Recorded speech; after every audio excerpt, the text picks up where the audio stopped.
اعوذ باللہ من الشیطان الرجیم بسم اللہ الرحمن الرحیم سیقول السفہاء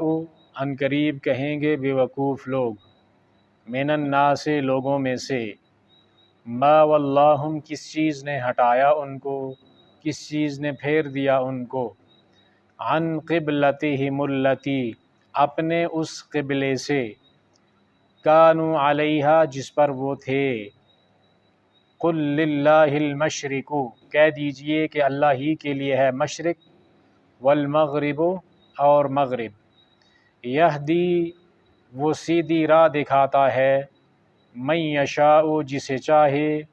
الی صراط مستقیم سیدھے راستے کی طرف، رہنمائی کرتا ہے جس کی چاہتا ہے سیدھے راستے کی طرف۔ وکذالک اور اسی طرح، جعلناکم ہم نے بنایا تم کو، امتاً امت، وسطاً درمیانی یا عدل والی، لتکونوا تاکہ ہو جاؤ تم، شہداء گواہ، علی الناس لوگوں پر، ویکون الرسول اور ہو رسول، علیکم تمہارے اوپر، شہیداً گواہ، وما جعلنا القبلۃ التی اور نہیں بنایا ہم نے قبلہ کو وہ جو، کنتا آپ تھے، علیہا جس پر، الا مگر، لنعلم تاکہ ہم جان لیں، من یتبع الرسول کون اتباع کرتا ہے رسول کی، کون پیروی کرتا ہے رسول کی، ممن ینقلب اس سے جو پھر جائے، علی عقبیہ اپنی ایڑیوں پر، وَإِنْ كَانَتْ اور یہ بات، لَكَبِيرَةً البتہ بڑی ہے، الا مگر، علی الذین ان لوگوں پر، ہدی اللہ جن کو اللہ نے ہدایت دی ہے، وما کان اللہ اور نہیں ہے اللہ تعالیٰ، لیضیع کہ وہ ضائع کر دے، ایمانکم تمہاری نمازوں کو، ان اللہ بے شک اللہ تعالیٰ، بالناس لوگوں کے ساتھ، لرؤوف الرحیم البتہ محبت کرنے والا اور رحم کرنے والا ہے۔ قد نری تحقیق ہم نے دیکھا، ہم دیکھتے ہیں، تقلبا پھرنا، وجہ کا آپ کے چہرے کا، فی السماء آسمان کی طرف، فلنولینک پس ہم ضرور آپ کو پھیر دیں گے، قبلتاً اس قبلے کی طرف، ترضاہا جس کو آپ پسند کرتے ہیں، فولے پس پھیر لیجئے، وجہ کا اپنا چہرہ، شطر المسجد الحرام مسجد حرام کی طرف، وحیث ما کنتم اور جہاں کہیں بھی ہو تم، فولو پس پھیر لو، وجوہکم اپنا چہرہ، شطرہ اسی کی طرف، وَإِنَّ الَّذِينَ اور بے شک وہ لوگ، اوتوا الکتاب جو دیے گئے کتاب، لَيَعْلَمُونَ البتہ وہ جانتے ہیں، أَنَّهُ الْحَقُّ بے شک یہ حق ہے، من ربہم ان کے رب کی طرف سے، وَمَا اللَّهُ اور نہیں ہے اللہ تعالیٰ، بغافل بے خبر، عما یعملون اس چیز سے جو وہ عمل کر رہے ہیں۔ یہ دوسرے پارے سے قبلے کی تبدیلی کے متعلق بات ہو رہی ہے، اور یہ 9 آیتیں ہیں جس میں قبلے کی تبدیلی کے متعلق بات کی گئی ہے۔ قبلے کے تبدیل ہونے کی وجہ سے جو کفار نے پروپیگنڈا کیا، لوگوں کے، مسلمانوں کے دلوں کے اندر شکوک و شبہات پیدا کرنے کی کوشش کی، تو ان شبہات کا اور ان اعتراضات کا اور اس پروپیگنڈے کا منہ توڑ جواب دیا گیا ہے بڑی دلیلوں کے ساتھ، اور ایسا جواب جو تسلی بخش جواب ہے۔ تو یہاں پہ اللہ تعالیٰ فرماتے ہیں، سیقول السفہاء من الناس ما واللہم عن قبلتہم التی کانوا علیہا، کہ ان قریب بے وقوف لوگ کہیں گے کہ کس چیز نے ان لوگوں کو پھیر دیا ہے اپنے قبلے سے جس پر وہ تھے۔ یعنی پہلے جب رسول اللہ صلی اللہ علیہ وسلم مکہ سے ہجرت کر کے مدینہ طیبہ کی طرف گئے تو 16 مہینے یا 17 مہینے آپ نے بیت المقدس کی طرف منہ کر کے نماز پڑھی، اور پھر اس کے بعد قبلے کی تبدیلی ہوئی اور مسجد حرام کی طرف رخ پھیرنے کا حکم دے دیا گیا۔ تو جب پہلے جب آپ نے اس بیت المقدس کی طرف نمازیں پڑھی تو یہودی یہ سمجھتے تھے کہ یہ محمد صلی اللہ علیہ وسلم، یہ رسول، یہ ہماری طرح کے لوگ ہیں، کیونکہ وہ ہمارے قبلے کی طرف منہ کر کے نمازیں پڑھ رہے ہیں۔ لیکن جب قبلہ تبدیل ہوا تو ان کو موقع ملا حسد اور بغض اپنا پھیلانے کی کوشش کی انہوں نے، اور مسلمانوں کے دلوں کے اندر شکوک و شبہات ڈالنے کی کوشش کی، اور قبلے کے بارے میں بہت سارے اعتراضات کیے۔ تو یہاں پہ یہ کہا جا رہا ہے کہ یہ عنقریب یہ لوگ آپ سے اس بارے میں بات کریں گے کہ کس چیز نے ان کو ان کے قبلے سے پھیرا ہے۔ تو یہ جو بات جب ہو رہی ہے، اگر ممکن ہے کہ اس سے پہلے ان لوگوں نے ایسی بات کی ہو اور اس کے بعد قرآن پاک کی یہ آیت نازل ہوئی ہو، یا پہلے سے ہی اللہ کے نبی صلی اللہ علیہ وسلم کو یہ بات بتا دی گئی ہے کہ یہ بل لوگ ابھی جیسے ہی قبلہ تبدیل ہوگا تو اس طرح کے اعتراضات کرنے والے ہیں، اور آپ کے اوپر اس طرح کے اعتراضات کریں گے، اور اس کے بہت سارے فوائد ہیں۔ پہلے اگر اطلاع دے دی گئی ہے کہ آپ کو یہ بات کے اندر جب قبلہ تبدیل ہوگا تو اس طرح کی لوگ یہ بات کریں گے، تو یہ اطلاع علی الغیب تھی کہ بات کی بات آپ کو صلی اللہ علیہ وسلم کو بتا دی گئی، اور یہ ایک معجزہ تھا کہ آپ علیہ الصلوۃ والسلام کو بعد کے حالات کی خبر پہلے سے دے دی گئی تھی۔ اور اس میں پہلے خبر دینے کا ایک فائدہ یہ بھی تھا کہ بعد کے اندر یہ لوگ آپ کے قبلے کے اوپر اعتراضات کرنے والے ہیں اور باتیں کرنے والے ہیں، اس لیے جب پہلے سے اللہ کے نبی صلی اللہ علیہ وسلم کو یہ بات بتا دی گئی تو اس وقت ان کے اس پروپیگنڈے کا یا ان کے اعتراضات کا اتنا زیادہ اثر آپ کے اوپر نہیں ہوا، اس لیے کہ آپ کو جواب پہلے اللہ تعالیٰ کی طرف سے دے دیا گیا تھا۔ تو اس طرح سے اللہ رب العالمین نے فرمایا کہ یہ جو بے وقوف لوگ ہیں یہ آپ سے بالعنقریب یہ بات کہنے والے ہیں۔ اب یہ جو بے وقوف ہیں یہ کون لوگ ہیں؟ اس سے مفسرین نے ایک مراد تو یہ لی ہے کہ یہ یہودی ہیں،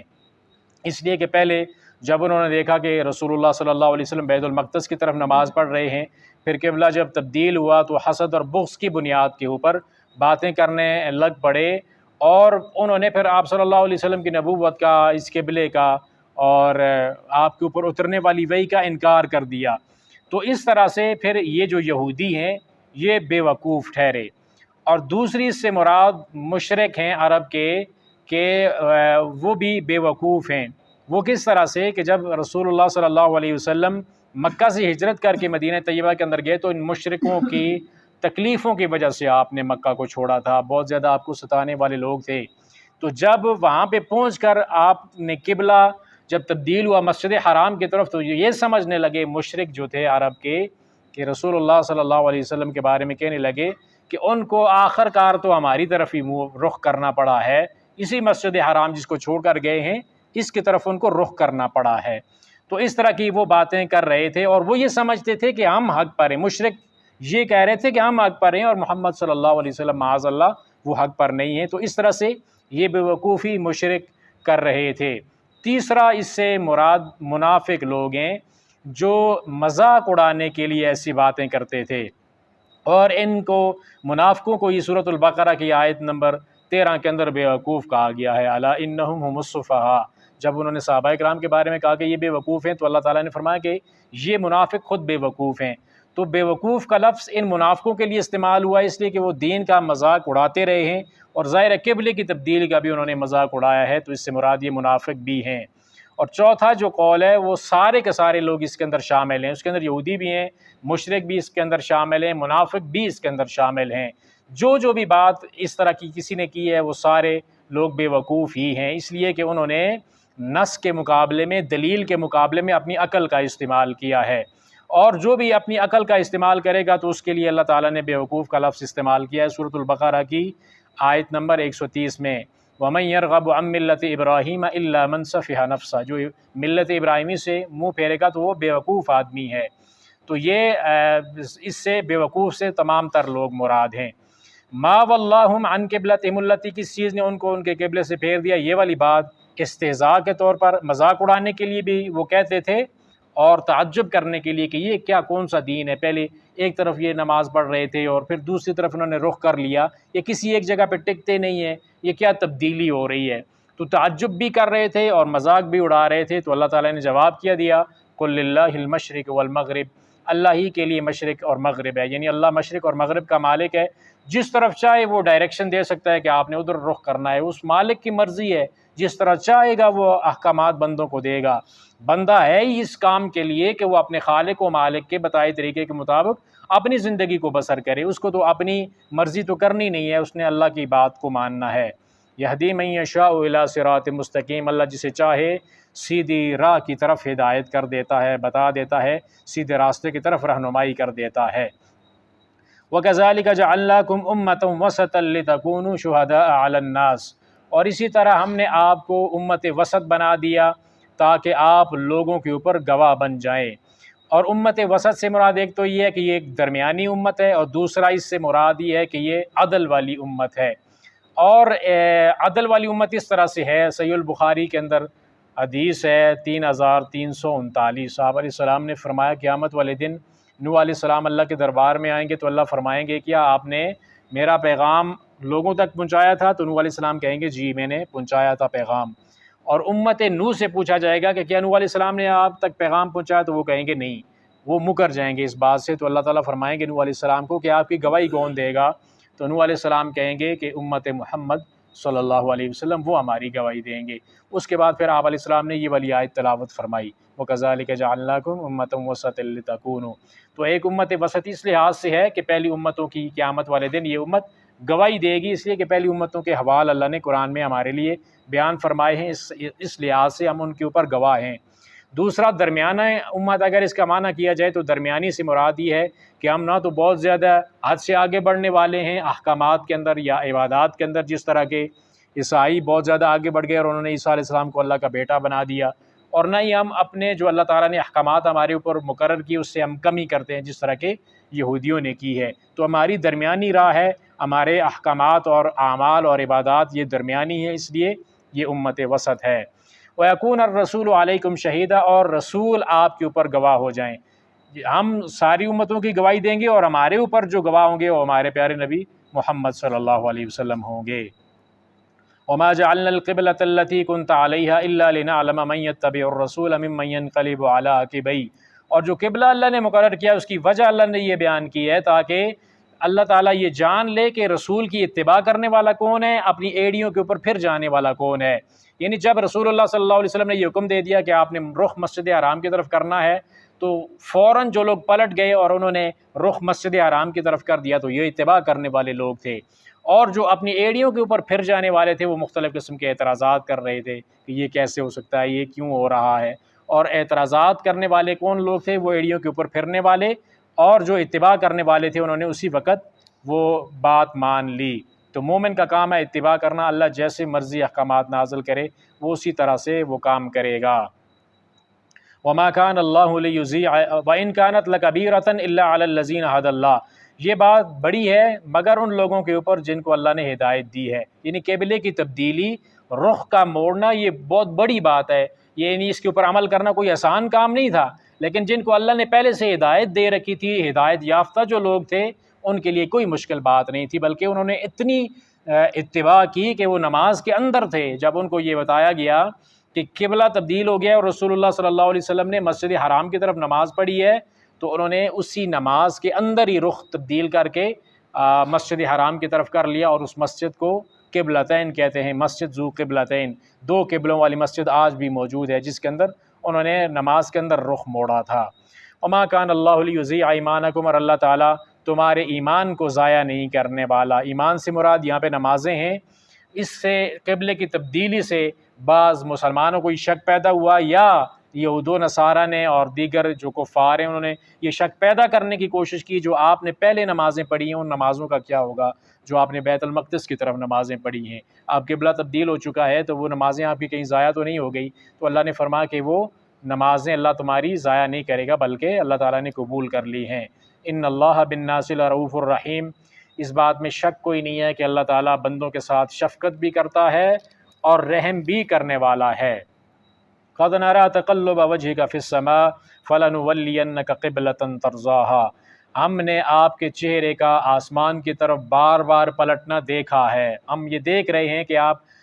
جو ہے وہ آسمان کی طرف دیکھ رہے ہیں۔ نبی صلی اللہ علیہ وسلم بار بار آسمان کی طرف دیکھ رہے تھے اور دل کے اندر تمنا کیا تھی کہ قبلہ تبدیل ہو کر مسجد حرام بن جائے جو ابراہیم علیہ الصلوۃ والسلام نے بنایا ہے۔ تو دل کے اندر یہ جو خواہش تھی، اللہ تعالیٰ نے فرمایا کہ ہمیں پتہ ہے آپ دیکھ رہے ہیں آسمان کی طرف،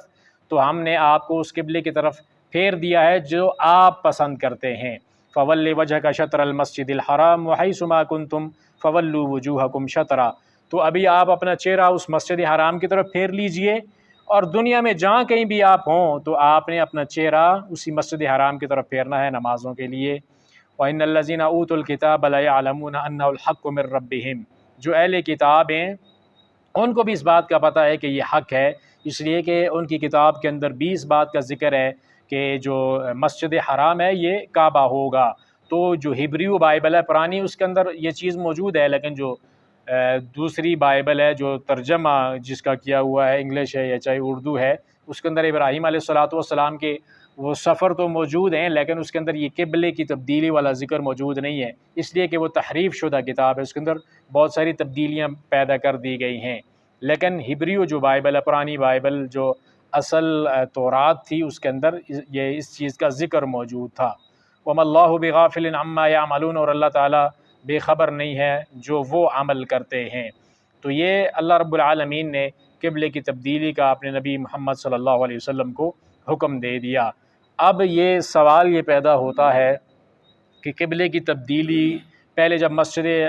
اقصیٰ کی طرف، بیت المقدس کی طرف نمازیں پڑھی جا رہی تھیں، پھر قبلے کی تبدیلی کرنے کے اندر حکمت کیا تھی؟ ایک تو اللہ تعالیٰ نے خود بیان کر دیا ہے کہ اللہ تعالیٰ کی مرضی ہے، جو چاہے وہ حکم دے گا۔ دوسرا، رب العالمین یہ چاہتا ہے کہ وہ دیکھے کہ کون رسول کی اتباع کرتا ہے، پیروی کرنے والا کون ہے،